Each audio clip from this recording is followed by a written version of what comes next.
광고 말씀드립니다. 돌아오는 주일 세례식이 있습니다. 또한 이번에 학습과 입교에 참여하는 우리 다음 세대를 위해서 함께 기도해 주시기 바랍니다. 이번 주 금요일과 토요일에는 당회원분들과 그리고 안수집사회 MT가 있습니다. 귀한 시간 될 수 있도록 오가는 교통편과 모든 일정 가운데 하나님 함께 해주시옵소서. 기도해 주시기 바랍니다. 추수감사주일 장시 기억하여 주시고 함께 준비해 주시기 바랍니다. 함께 말씀 나누겠습니다. 이 시간 함께 나눌 말씀은 골로새서 3장 12절에서 17절까지 말씀입니다.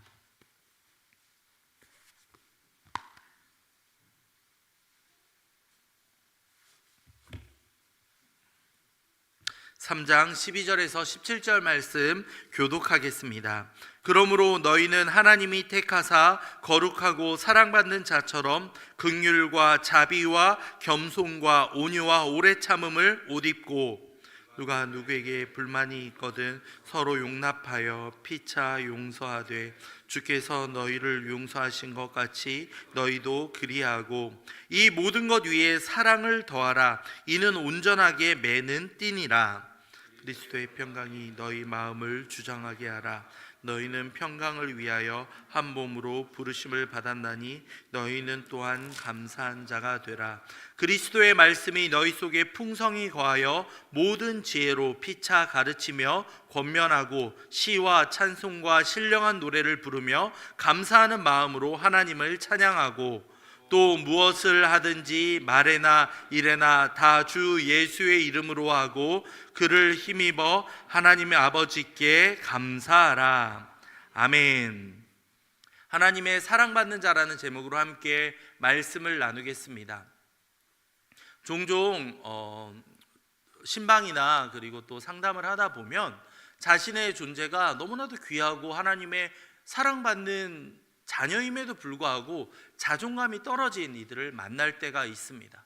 그렇지 않아요. 당신은 정말 소중하고 귀한 존재입니다. 아무리 이야기를 해도 제가 그럴 수 있을까요? 저는 그런 존재가 안 되는데요. 때로는 겸손한 듯 보이면서도 자신의 가치와 자신의 존재를 깎아내리면서 그렇게 이야기하는 경우들을 볼 때가 있습니다.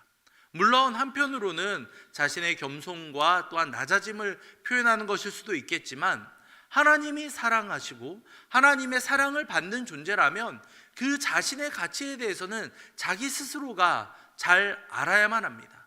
다른 누구도 아니고 세상 그 누구도 아니고 하나님의 사랑을 받는다라는 것은 무엇과도 비교할 수 없는 너무나도 소중한 사실입니다. 우리 모두도 마찬가지 아닌가요? 누군가 사람의 사랑을 받는다 하더라도 우리가 하루를 살아낼 수 있는 힘을 얻을 수 있죠. 우리가 다시 한번 회복을 경험할 수도 있습니다. 하물며 천지를 창조하시고 이 땅을 운행해 가시며 우리의 영원한 하나님 나라를 예비하고 계시는 하나님께서 우리를 사랑하는 존재라고 불러주셨다니, 성도님들 얼마나 감격스럽고 감사한 일이겠습니까? 오늘 말씀 시작도 이렇게 시작하고 있죠. 하나님이 택하사 거룩하고 사랑받는 자처럼 이라고 말씀하고 있습니다. 여러분이 어떤 존재라고요? 하나님이 택하신 존재라고 말씀하고 있습니다. 한 명 한 명을 선택하고 다 지목하고 지켜보고 계신다라고 말씀하고 있고요. 그것을 그대로 내버려 두는 것이 아니라 거룩한 존재로, 예수 그리스도로 옷을 입어서 거룩한 존재이자, 그리고 오늘 말씀의 핵심이 되는 사랑받는 자로 불러주셨다라니 얼마나 감격스러운 일이겠습니까? 골로새 성도들이 바울의 이 이야기를 들었을 때 얼마나 감격이 넘쳤겠습니까? 하나님과 원수였던 자들입니다. 그런데 이들에게 새로운 신분, 영광스러운 존재로 거듭나는 기적이 펼쳐져 있는 겁니다.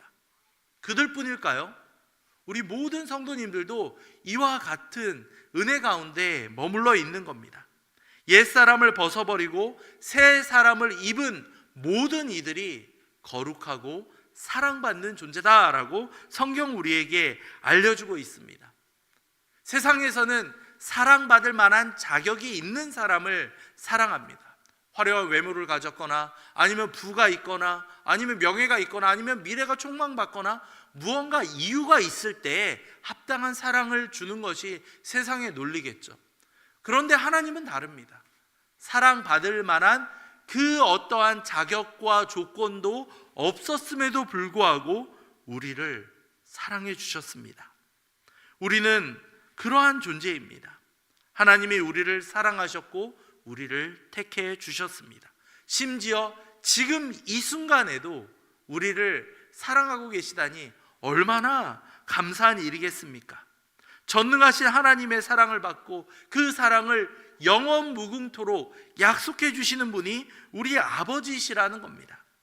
이러한 사실을 깨닫게 되고 느끼는 순간순간마다 우리는 감사와 행복이 흘러넘칠 수밖에 없는 겁니다. 이보다도 더 감격스럽고 전율이 넘치는 일이 어디 있겠습니까? 하나님께서 나를 사랑하신다. 하나님이 나를 자녀로 삼아주셨다. 여러분, 이 사실을 묵상하면 묵상할수록 우리 마음 가운데는 감사와 찬양이 흘러 넘칠 수밖에 없는 겁니다. 혹시라도 우리의 마음이 점차 굳어지다 보니 하나님의 사랑이 느껴지지 않고 무덤덤해지시는 분이 혹시 있으십니까? 그렇다면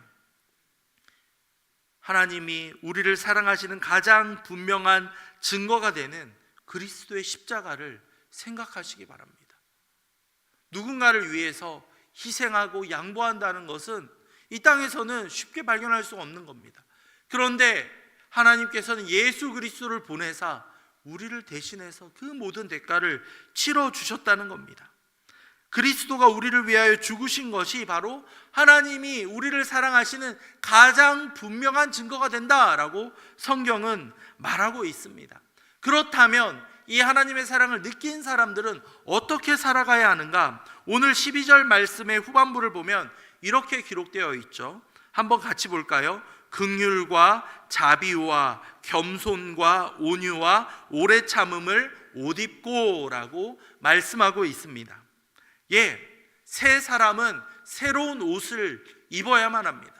과거에 입었던 계속 옛사람의 옷을 계속 입으면서 긍휼하지도 않고 사랑의 마음도 없어지면서 자비도 없고 교만하며 온유함도 없어지고 성급한 그 연약한 모습이 그대로 남아 있어서는 안 된다라는 겁니다.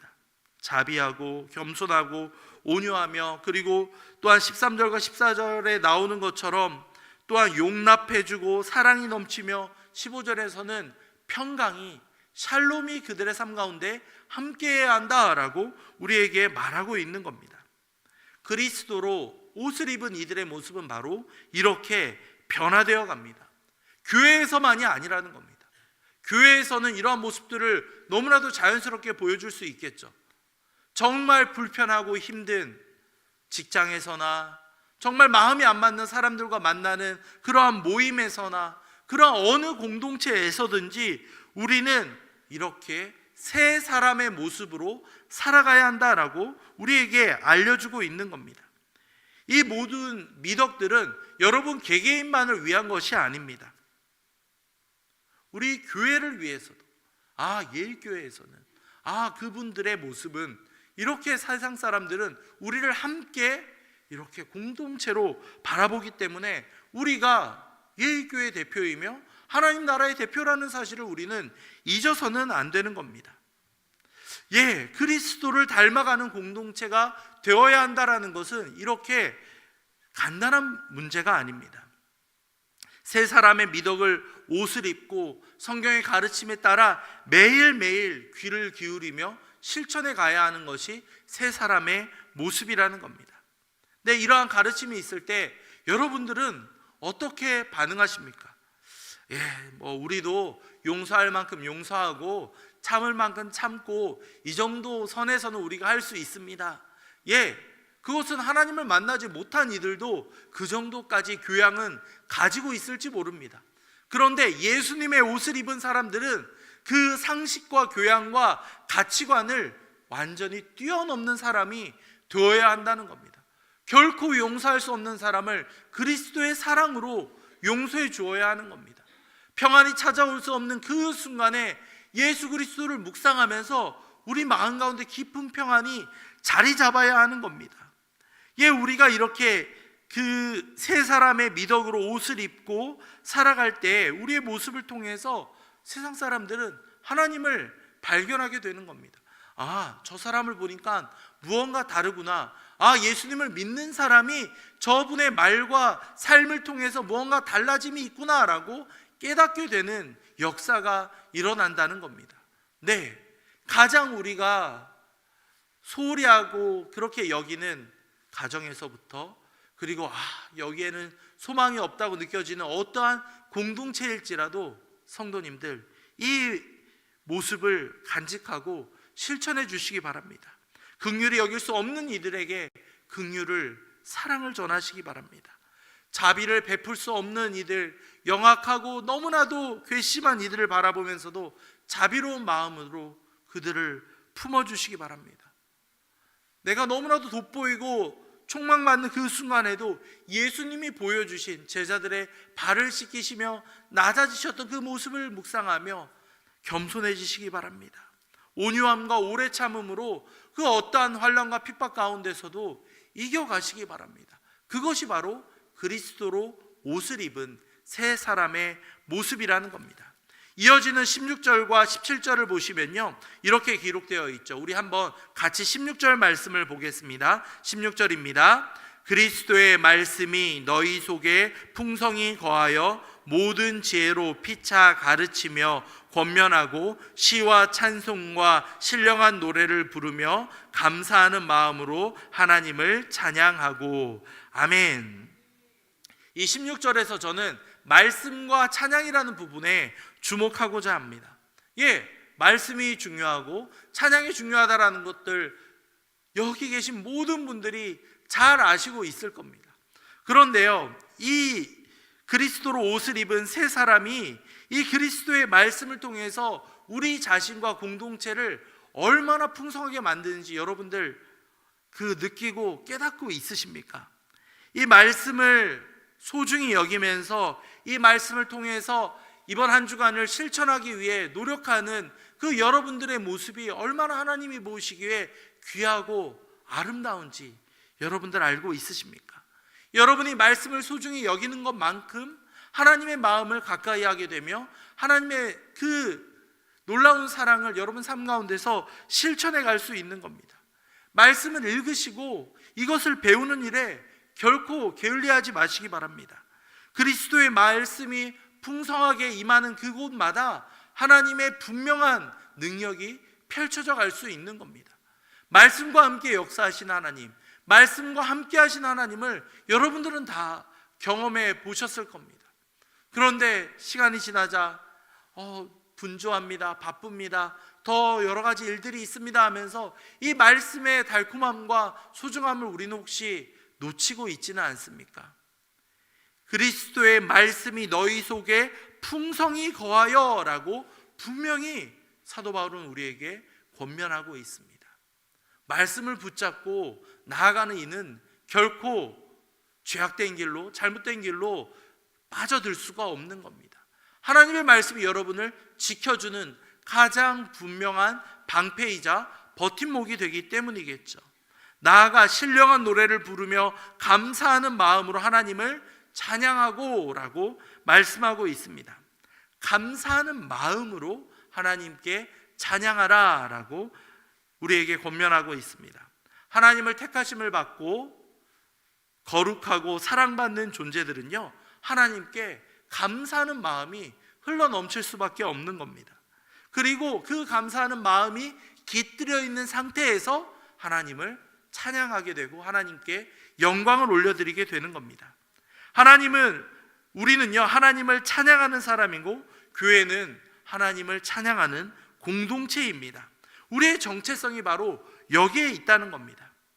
하나님을 기쁘시게 하는 찬양, 우리의 마음을 위로하는 찬양을 넘어서서 하나님을 기쁘시게 하는 찬양과 우리의 그 택하심을 받은 이들로서의 감격하는 마음이 흘러넘치는 찬양은 분명히 다르다는 겁니다. 세상이 말하는 그 노래와 그러한 이야기와는, 그러한 노래와는 비교조차 할 수 없는 것이 이 찬양의 가사에 담겨져 있다는 겁니다. 여러분, 아까 찬양하면서 정말 지금까지 지내온 것이 다 주님의 크신 은혜입니다 라고 찬양할 때 여러분 마음 가운데 그 과거의 기억들이 혹시라도 스쳐 지나가셨습니까?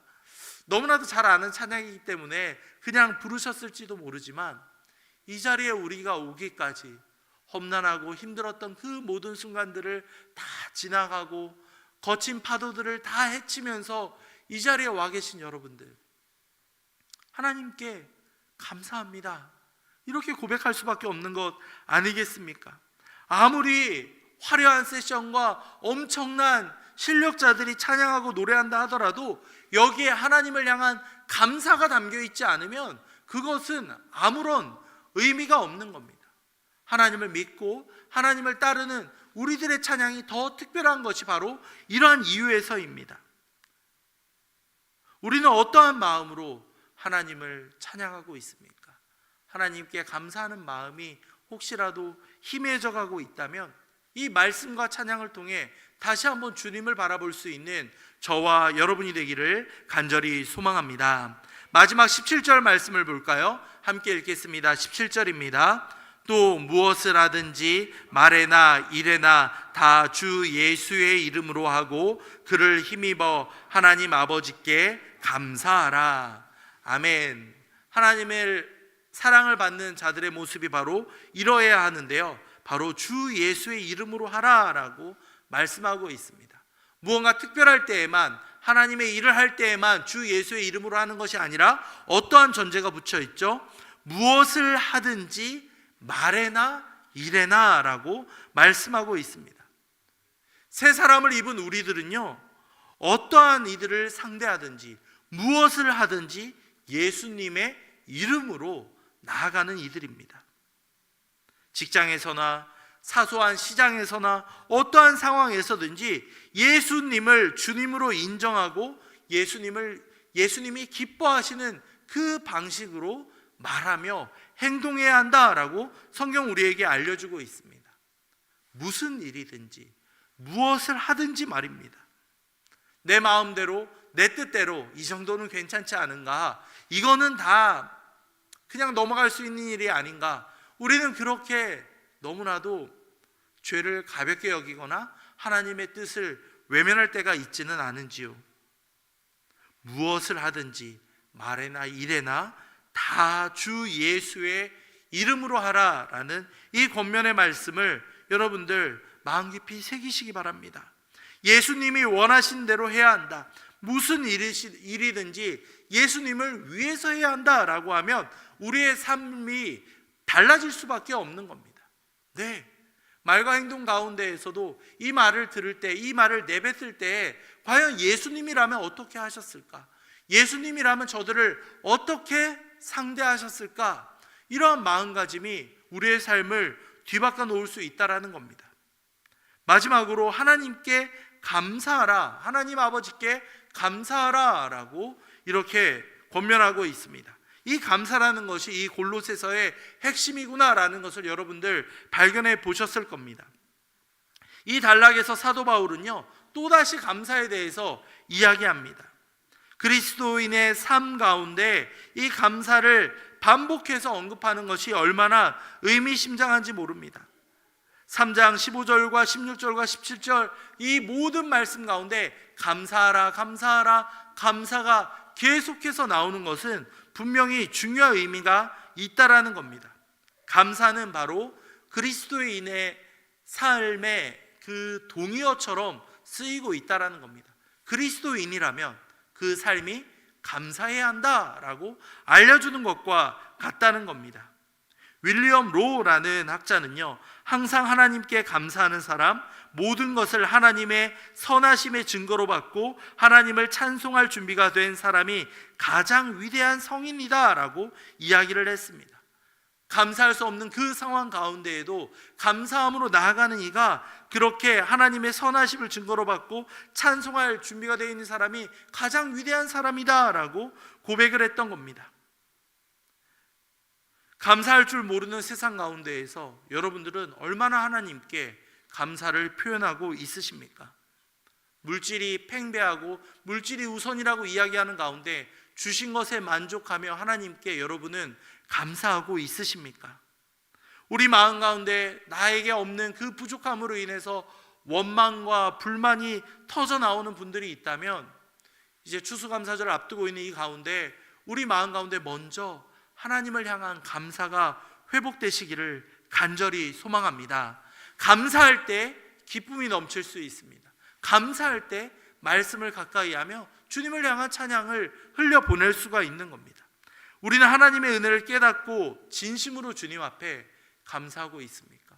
하나님의 사랑이 이처럼 위대하고 큰데 우리의 마음 가운데 감사가 끊어져 있다면 속히 회복하여 그분의 사랑을 다시 한번 느낄 수 있는 저와 여러분이 되기를 간절히 소망합니다. 이 시간 말씀을 생각하며 함께 기도하겠습니다.